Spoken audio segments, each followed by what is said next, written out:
Bonjour. Aujourd'hui, on va explorer ensemble un texte assez particulier. Le livre de vie de l'agneau. Oui, bonjour. Un texte qui se présente un peu comme une révélation moderne, une sorte de suite des Écritures. C'est ça.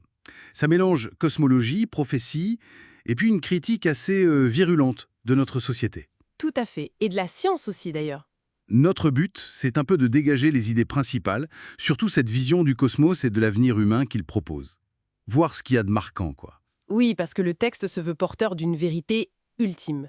Il remet pas mal de choses en question, Dieu, l'univers, la science. Et il annonce ce fameux royaume de Dieu imminent.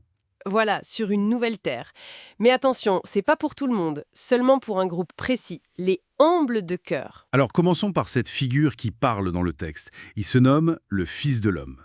Terme très fort, évidemment. Oui, connotation messianique claire.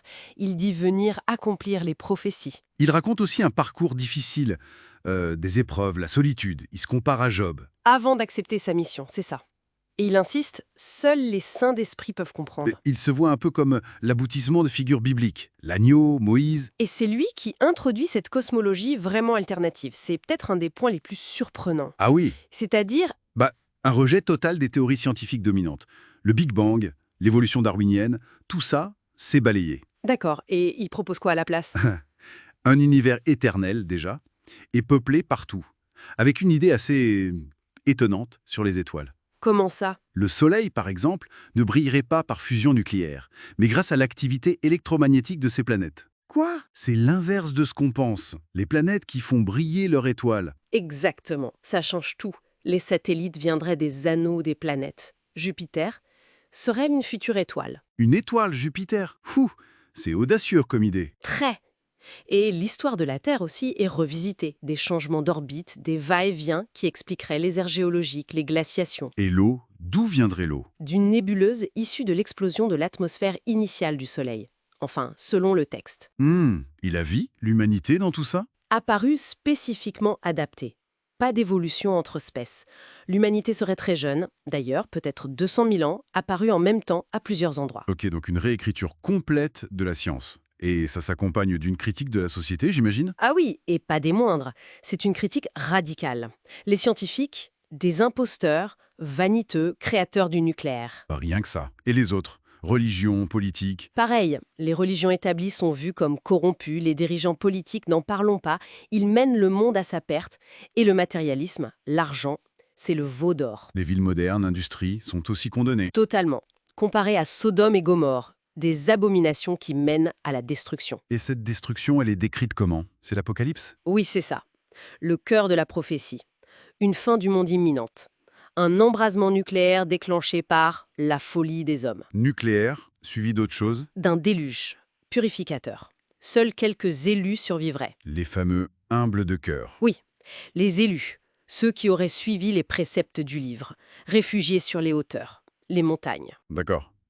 Et après ce chaos, il se passe quoi pour ces survivants? Alors, là, c'est l'émergence de la nouvelle terre. Le royaume de Dieu ou le sanctuaire. Un monde purifié. C'est l'idée. Peuplé pour ses élus, appelés aussi les circoncis de cœur, ce qui renvoie à une pureté intérieure, pas un acte physique. Ils vivraient en harmonie selon une loi universelle innée, Ça sonne un peu utopique, non? Comment ça s'organiserait? très différemment d'aujourd'hui. Des cités autonomes, plus d'argent, pas d'hierarchie oppressive. Mais des règles quand même. Ah oui, des règles strictes. Morales, sociales. La peine de mort est même mentionnée pour certains actes. D'accord. C'est pas juste l'harmonie totale alors? Non, c'est une utopie très cadrée. Les animaux d'élevage retourneraient à l'état sauvage, chasse limitée, et aussi chaque peuple resterait dans son pays. Une vision très ordonnée. Donc pour résumer un peu, ce livre de vie de l'agneau, c'est une réécriture complète de la réalité. De la science à la spiritualité. Exactement.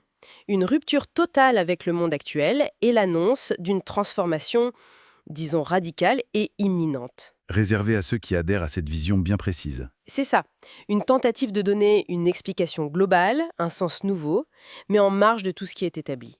Et ça nous laisse avec une question, peut-être. Comment une telle vision du monde si alternative arrive à se construire. Oui, comment elle réinterprète tout, les textes anciens, la science moderne, pour offrir un récit qui a sa propre cohérence interne, mais qui est si décalé par rapport au consensus. C'est une réflexion sur la force des récits, en fait. Et sur cette quête humaine d'une vérité absolue, même quand elle se trouve très loin des sentiers battus.